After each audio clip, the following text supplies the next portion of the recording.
Majumba yapo ya aina tatu. Nyumba ya kwanza daru dunia wa hiya daru amalin, ni nyumba ya dunia na ni nyumba ya kufanya amali za kheri ili kujitengenezea safari njema ambayo kwamba wewe unaelekea. Ni nyumba ya kutenda amali. Ukitenda amali ya kheri basi utaikuta, na ukitenda amali ya shari pia utaikuta.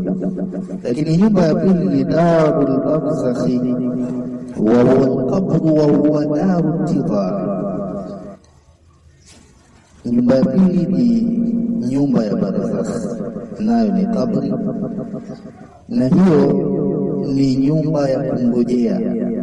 Yani ukishaingia katika kabri utakaa humo, kama ni kheri utaziona ama utaonyeshwa, na kama ni shari kadhalika, lakini unangojea baada ya muda utafufuliwa kwenda kulipwa kwa yale ambayo umeyafanya.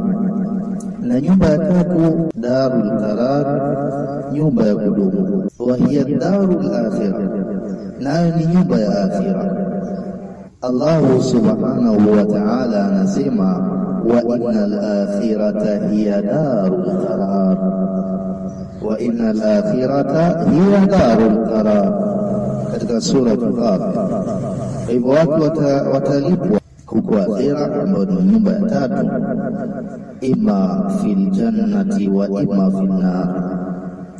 Ima wapo watakaokwenda peponi na wapo watakaokwenda motoni, riyadhu billah.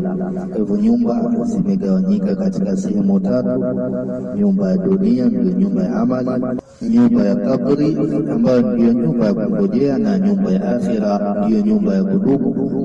Atakaingia peponi basi atakuwa ameneemeka, na atakaingia motoni mawili. Wapo ambao wataungua baada ya muda utatoka, na wapo ambao wataishi milele.